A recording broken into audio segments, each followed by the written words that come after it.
우리 또 지금 급성장하고 있는 유튜버죠. 구독자 자그마치 지금 145명? 145명. 예스. 아, 어마어마하죠. 지금 저랑 12명밖에 차이 나지 않습니다, 지금.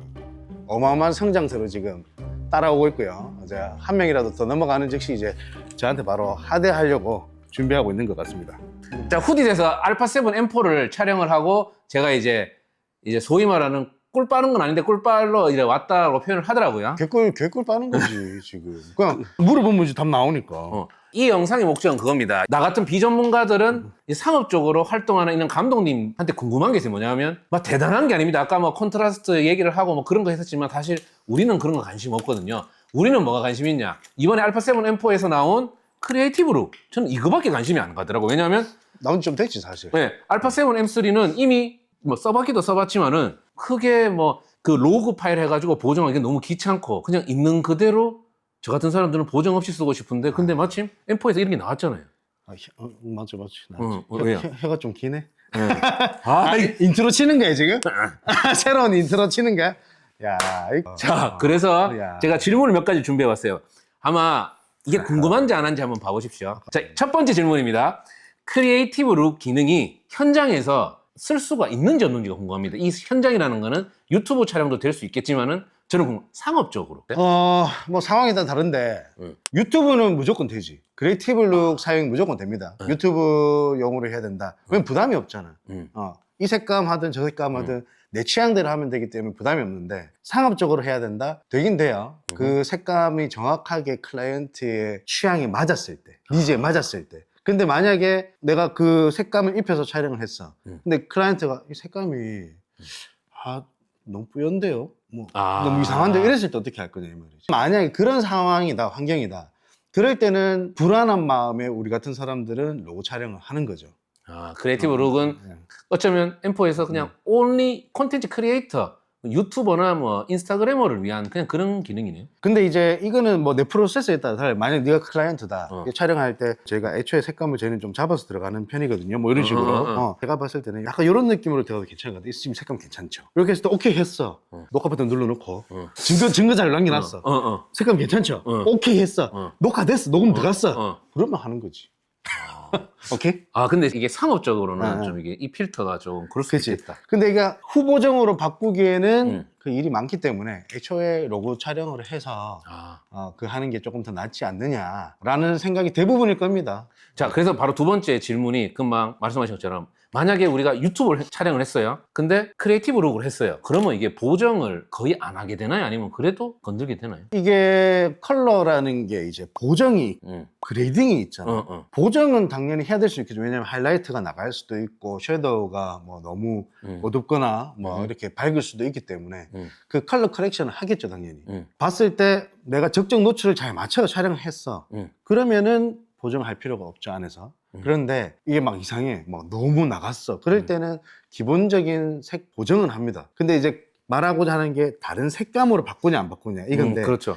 근데 한번 색을 입혀놓은 거를 바꾸려고 하면 쉽지는 않다 보니까 이게 내가 원하는 의도대로 100% 갈 수가 없다라는 거예요. 흰 스케치북에 색을 칠하는 거 쉽지만 이미 색이 칠해져 있는데 딴 색을 입히면 할 수는 있지.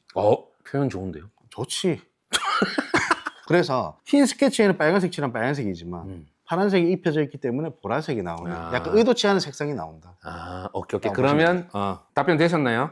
쩐다. 자, 이런 걸 즉석에서 만들었다. 그러니까 이거 형님 꼭 올려. 이거 아마 10만 갈 거라서 형님 한 4천 명까지 모을 수 있을 것 같아요. 자, 그리고 2470GM 2 렌즈를 들고 있잖아요. 확실히 지금 꽂혀서 촬영하는 거는 1, 이거는 2잖아요. 100g 정도 차이 나요? 뭐 안 재봐서 모르겠는데 뭐 한근 온도로 차이 나지 않을까? 그런데 확실히 어떻게 들고 다닐 때 좀 괜찮아요? 근데 사실 저는 잘 모르겠어요.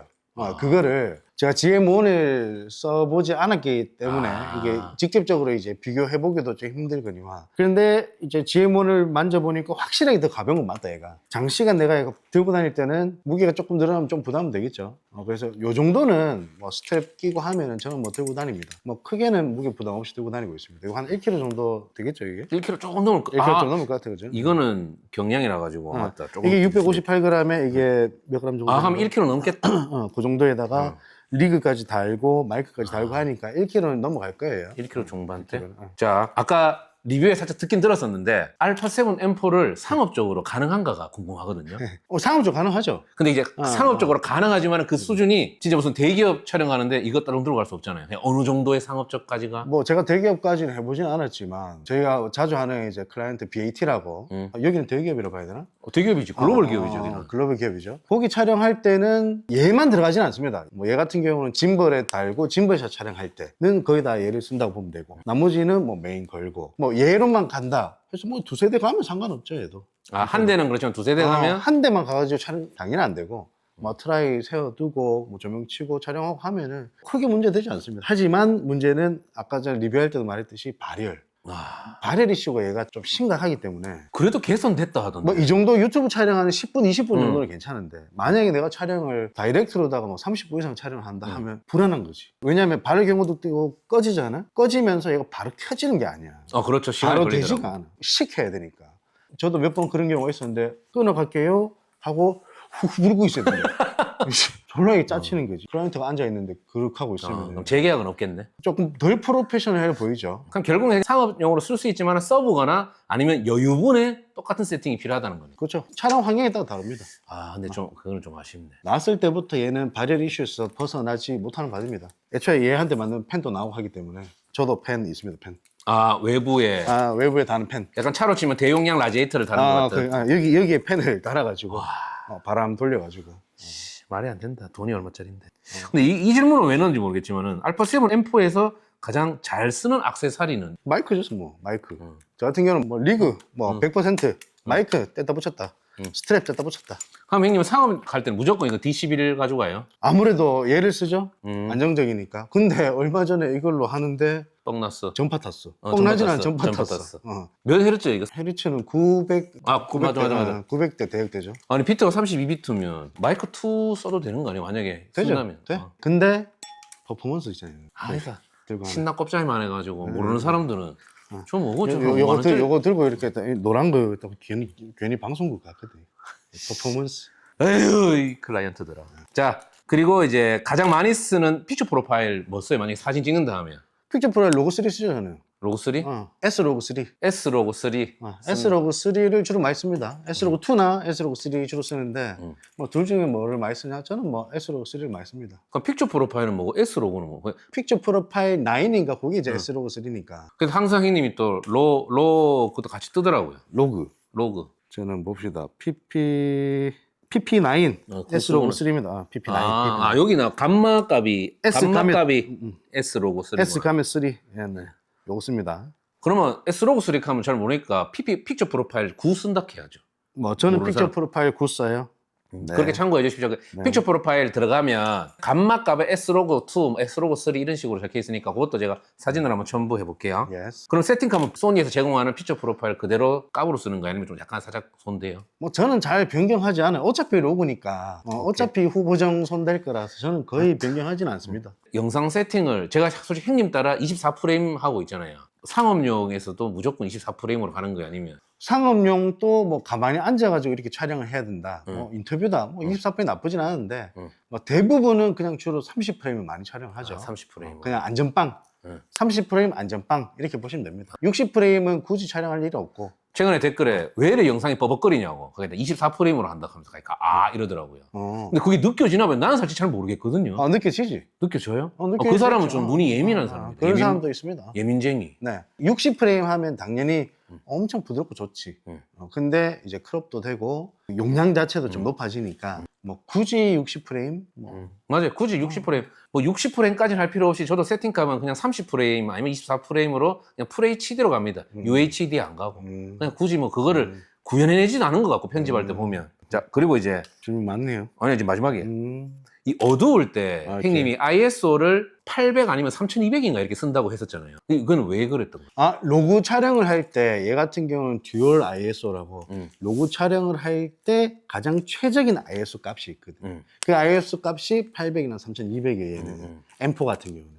이 바디마다 다 달라요. 이거는 FX3 같은 경우는 12800까지 간단 말이에요. 12800이라는 ISO는 굉장히 높단 말이에요. 근데 보통 카메라는 12800 때려버리면 화질이 다 가는데 그렇죠. 듀얼 ISO의 그 ISO 값은 그때 최적의 화질을 뽑아내거든. 아, 3,200을 해도요? 네.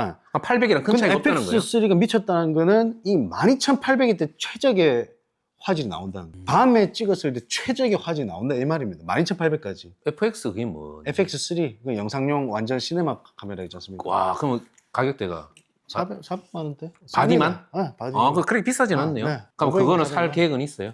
그거를 사실 원래 살려고 했어요, 제가. 어. 요거 안 사고 FX3를 살려고 했다가 와, 12,800까지. 12800 미쳤죠. 사실 ISO 진짜네. 12800이다 하면 야외 나가면 그냥 아무것도 없어도 되고 음. 조명 다 필요 없어요, 여기. 사실 12800이면. 아, 정말 좋네. 어떻게 12800인데 화질이 미친 거죠, 사실. 그 카메라 바디는 그 값이 최적이다. 그것도 소니 브랜드예요? 소니 FX3요. 와. 그래서 영상쟁이들은 FX3가 가성비 최고. 아, 그럼 형님은 진짜 살 수밖에 없겠다. 살려고 했는데 사진도 찍어야 되니까. 아, 그건 오직 영상을 위한. 네. 거의 영상용 바디라고 보시면 됩니다. 근데 시네마라고 해서 이만큼 큰 시네마가 아니라 딱 이렇게 생겼어요. 콤팩트한 식. 바디도. 그러면 모르는 그런 클라이언트들은 임팩트가 없어가지고 또 퍼포먼스 항상 그래서 이제 돈 조금 더 못해가지고 FX6 이런 것도 가지고 5은 좀 싸니까 6면 왠지 아. 숫자가 두세 개밖에 안 올라간 거지만은 한 가격이 좀 더 하죠. 800에서 1000. 1000까지는 안 가고요. 800 언더로 갑니다. 와, 영상하면 와, 그건 좀 관심 있다. 왜냐면 진짜 만까지도 안 가도 이미 몇백만 원짜리 카메라를 써도 화질은 박살나거든요. 그러니까 이게 내 바디에 대해서 어느 정도 알 필요는 있다. 7C까지는 잘 모르겠지만 M4 같은 경우는 그 듀얼 ISO를 적용하고 있기 때문에 그래서 그 듀얼 ISO 값만 잘 알고 해도 저도 이걸 한번 찾아서 한번 네. 얘기를 해보겠습니다. 네. 자, 그래서 마지막 질문. 또 있어요? 마지막. 기네 길어. 자, 마지막 질문 나갑니다. 많이 꿀은 완전 다 빤다. 아니요. 콘텐츠 한 개 다 가져가네 오늘. 자, 알파 7 M4 추천합니까? 전 추천합니다. 근데 이제 영상을 길게 촬영하시는 분들은 근데 빼고는 무조건 이렇게 특히 사진 영상 동시에 해야 된다. 뭐 이거 대체할 만한 바디는 많구나 요즘에. 그러면 추천하는 이유가 알파 7 M3처럼 드라마틱한 출시는 아니지만은 그럼에도 불구하고 그래도 영상 쪽으로는 워낙에 스펙이 좋아졌기 때문에 그래서 나쁘지 않습니다. 알파 7C도 저는 가끔 짧은 상업용 아니면 유튜브를 많이 쓰긴 한데 이것도 진짜 만족스러운데 이거는 만족스러울 수가 없을 것 뭐 같긴 해요. 결국에는 컨텐츠 아니겠습니까 여러분들? 맞아요. 이 뭐 시네마틱하게 찍어봤자 뭐 결국엔 컨텐츠 좋은 게 중요하니까. 카메라든 다 기본합니다 요새. 자, 이상으로 마무리를 할 테니까 네. 후디 구독 눌러주시고 오니의 전파상도 꼭 구독 눌러주십시오. 감사합니다. 끝.